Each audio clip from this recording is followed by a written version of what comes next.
तो hey guys, welcome back to our channel. तो आज हम करने जाने वाले हैं 7.23 जो कि है रोटेशन का एनसीईआरटी का क्वेश्चन। तो ये बहुत ही बेसिक कंसेप्चुअल क्वेश्चन और ऐसे क्वेश्चन आपको कई जगह देखने मिल जाएंगे। तो आइए इस क्वेश्चन को हम पहले सॉल्व कर लेते हैं। इस क्वेश्चन में बेसिकली दो पार्ट पूछे गए, ए और बी। वो दोनों मैं आपको क्वेश्चन एक्सप्लेन करके बताता हूँ क्या क्या पूछा गया है। और हाँ, सबसे पहले दोस्तों, अगर आपने हमारे चैनल को सब्सक्राइब नहीं कर लिया और अभी तक आप हमारी इस एनसीईआरटी की सीरीज़ को देख रहे हो तो दोस्तों ज़रूर से एक बार सब्सक्राइब कर दो हमारे चैनल को। ठीक है, थैंक यू दोस्तों। तो आइए आज हम करते हैं इस क्वेश्चन को सॉल्व। तो इस क्वेश्चन में पहले बोला क्या गया है, इस क्वेश्चन में बोला गया man stands on a rotating platform. मान लेते हैं कि एक प्लेटफॉर्म है, ऐसे रोटेटिंग प्लेटफॉर्म। ठीक है, ये सेंटर के अबाउट ऐसे रोटेट हो रहा है और इधर एक मैन अपना खड़ा है। ठीक है, सेंटर के बीचों बीच अपना मैन उधर खड़ा है। तो उसमें क्या बोला है, man stands on a rotating platform which is housed horizontally holding a 5 kg weight in each hand. अभी इसके हाथ जो है वो ऐसे दोनों हाथ ऐसे स्ट्रेट है और इसमें हर एक दोनों हाथ में 5 kg के वेट लगे हुए हैं। Okay, the angular velocity of the platform is 30 revolutions पर मिनट। मतलब ये हमें ओमेगा दिया गया है, ओमेगा इनिशियल मान लो, omega initial. The man then brings his arm close to his body with a distance of each weight from 90 centimetre to 20 centimetre. तो ये आपको सेंटेंस में चाहता हूँ, पहले 90 सेंटीमीटर तक था, उसके हाथ दोनों फैले हुए 90 सेंटीमीटर तक थे। पर अभी बाद में वो अपने हाथ इधर लेके आ जाता है, कितना, 20 सेंटीमीटर तक, 20 सेंटीमीटर तक लेके आ जाता है। सॉरी दोस्तों, अगर आपको डायग्राम नहीं दिखा तो आप देख सकते हो। अभी मैं वापस एक्सप्लेन कर देता हूँ। क्वेश्चन में क्या बोला, इनिशियली जब ये 30 रिवॉल्यूशंस पर मिनट से ओमेगा के घूम रहा था, तब जो उसके हाथ था वो डिस्टेंस कितने पे था, 90 सेंटीमीटर के। और अभी उसका डिस्टेंस कितना है, और अभी भी इस साइड भी 90 था। और अभी बाद में जब वो थोड़ी देर के बाद अपने हाथ ऐसे सिकोड़ता है, मतलब अंदर लाता है, तो उसका सेंटर से डिस्टेंस होता है 20 सेंटीमीटर दोनों साइड। अभी आगे हम पढ़ते हैं सवाल को, यहाँ तक पढ़ लिया अभी। Then moment of inertia, MOI, moment of inertia of the man together with the platform may be taken to be constant and equal to 7.6। मतलब ये प्लेटफॉर्म और मैन का मोमेंट ऑफ इनर्शिया हमें दे दिया है 7.6। ठीक है, मैं यूनिट नहीं लिख रहा हूँ, आप समझ जाना अभी। मतलब कि ये प्लेटफॉर्म और ये मैन का, इसमें इस मास का इंक्लूडेड नहीं है, तो हमें वो निकालना पड़ेगा। ये अभी हम क्वेश्चन सॉल्व करते वक्त देखेंगे। अभी पूछा गया क्वेश्चन में, what is the new angular speed neglect friction. Friction को निगलेक्ट करना है, ये हमारा पार्ट ए है। और ओके, ये पार्ट ए है, उसके नीचे पार्ट बी है। तो पार्ट बी में भी आपको समझा देते हो क्या पूछ रहा है। Is kinetic energy, if is kinetic energy conserved in the process, if not from where does the change come about. ठीक है, वो सब छोड़िए, मैं आपको बाद में बताता हूँ। पहले हम पार्ट ए में पूछ रहा है कि पहले जब 90 सेंटीमीटर पे उसका हाथ था और बाद में 20 सेंटीमीटर पे आ गया, उसके दोनों हाथ दोनों साइड के हाथ 20 सेंटीमीटर पे आ गए, तब उसकी ओमेगा फाइनल क्या होगी। पहले तो 90 सेंटीमीटर पे 30 से घूम रहा था, अभी ओमेगा फाइनल मतलब हाथ जब नजदीक आ गया तो उसकी ओमेगा कुछ बढ़ गई होगी, वो हम निकालनी है। ठीक है, तो अभी अभी हम इसमें क्या लगाएंगे। अभी सबसे पहले तो हम इनिशियल एंगुलर, हम तो पहले सबसे पहले इनिशियल एंगुलर मोमेंटम निकाल लेते हैं। तो क्या होता है, आई ओमेगा होता है।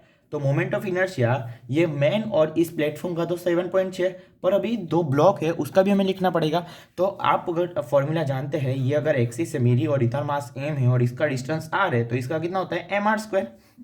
ये आप सब जानते हैं, मोमेंट ऑफ इनर्शिया इस मास एम इसके अक्रॉस एम आर स्क्वायर होता है। तो इधर मैं क्या ऐसा लिख सकता हूँ, प्लस 2 × 5 × 0.9 का होल स्क्वायर। क्या ये आपको समझ में आया, नहीं आया तो मैं आपको बताता हूँ। ये दो इसलिए क्योंकि दोनों साइड सेम मास है, दोनों साइड सेम मास है। और एम मास उसका और डिस्टेंस का स्क्वायर जो कि 0.9 का स्क्वायर। ठीक है, और मल्टीप्लाइड बाय ओमेगा जो कि 30 दिया गया है क्वेश्चन में। ये 2 क्योंकि दो साइड मास है। तो अभी एल फाइनल में लिखूँ तो वो क्या हो जाएगा, अब वो भी आई ओमेगा होगा। ये आई ओमेगा इनिशियल और ये फाइनल और ये I1 और ये I2। तो अभी देखो, ये क्या, इसका जो ये खड़ा है, जो अपना लड़का खड़ा है प्लेटफॉर्म के ऊपर, उसका तो हमें कांस्टेंट मानना है 7.6 प्लस। अभी ये मास 5 kg के 20 सेंटीमीटर पे हो गए, तो मैं क्या लिखूंगा, 2 × 5 × 0.2 का होल स्क्वायर। क्या ये आपको समझ में आया, ये आपको आ जाना चाहिए अभी समझ में।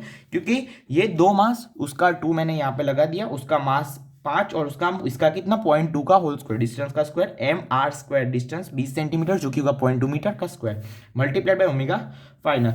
अभी हम इन दोनों को कंजर्व कर देंगे according to law of conservation of angular momentum. हम इन दोनों को कंजर्व कर देंगे क्योंकि कोई भी एक्सटर्नल फोर्स लग नहीं रहा है। तो इन दोनों को कंजर्व करेंगे तो हमारे पास क्या आ जाएगा, 7.6 plus 8 7.6 plus 8.1 multiplied by 30 equals to 7.6 plus 0.4 multiplied by omega final. तो ये हमारा कितना आ जाएगा 15.7 मल्टीप्लाइड बाई 30 अपॉन 8 बराबर हमारा आ जाएगा ओमेगा फाइनल, और जो कि बराबर आ जाएगा गिन के 58.88 रिवॉल्यूशंस पर मिनट। याद रखो दोस्तों, हमने रिवॉल्यूशंस पर मिनट में रखा था, तो हमारा आंसर उसमें ही आएगा। तो दोस्तों हमारा ए पार्ट यहाँ पे हमने सॉल्व कर दिया है। अभी हम बढ़ते हैं बी पार्ट की तरफ। तो बी पार्ट में क्या बोला है, is kinetic energy conserved in the process. ठीक है, पूछ रहा है कि काइनेटिक एनर्जी इस प्रोसेस में कंजर्व्ड है, if not from where does the change come about. तो दोस्तों इसका आंसर मैं आपको बताता हूं। B, kinetic energy is not conserved in this given process. Kinetic energy is not conserved in this process. मैं आपको रीजन देता हूं, in this process। ठीक है, ओके। तो आइए अभी हम रिजल्ट इसका सुनते हैं। तो यहाँ पे इसका रीजन ये है कि kinetic energy is not conserved in the given process because we all know that moment of inertia अगर कम हुआ, हम ये सब जानते हैं कि मोमेंट ऑफ इनर्शिया अगर कम हुआ तो काइनेटिक एनर्जी क्या होती है, बढ़ती है। ये सबको पता है, मोमेंट ऑफ इनर्शिया अगर कम हुआ तो काइनेटिक एनर्जी बढ़ेगी। ओके, तो अभी आपको ये समझना पड़ेगा काइनेटिक एनर्जी क्यों बढ़ रही है। कांस्टेंट तो रही नहीं, क्योंकि पहले मोमेंट ऑफ इनर्शिया अगर मैं देखूं तो कितना था 15.7, इन दोनों को ऐड करो 15.7 और बाद में क्या हो गया 8। तो मोमेंट ऑफ इनर्शिया कम हुआ तो इसकी काइनेटिक एनर्जी क्या बढ़नी चाहिए, ये हम सबको पता है। तो अभी ये काइनेटिक एनर्जी आई कहाँ से, मैं आपको उसका रीजन देता हूँ। The additional kinetic energy comes from the kinetic energy, the additional kinetic energy comes from the work done by the man in folding his hands towards himself। तो ये काइनेटिक एनर्जी कहाँ से आई, ये काइनेटिक एनर्जी जब ये man 90 centimetre से 20 centimetre तक अपने हाथ को अंदर लाने के लिए जो उसने वर्क किया होगा, वो जो अपने हाथ को फोल्ड करने के लिए वर्क किया गया होगा, उधर से ही ये काइनेटिक एनर्जी आई होगी। तो आई होप आपको अपने दोनों सवाल का जो कि 7.23 में पूछे गए थे उसका आपको अच्छे से सॉल्यूशन मिल गया होगा। अगर आपको मेरा वीडियो पसंद आता है और मेरा एक्सप्लेनेशन अच्छे से आपको समझ में आता है तो दोस्तों जरूर हमारी चैनल को जरूर एक बार से सब्सक्राइब कर देना ऐसे ही नए और धमाकेदार इलस्ट्रेशंस के लिए। थैंक यू दोस्तों मेरी वीडियो देखने के लिए।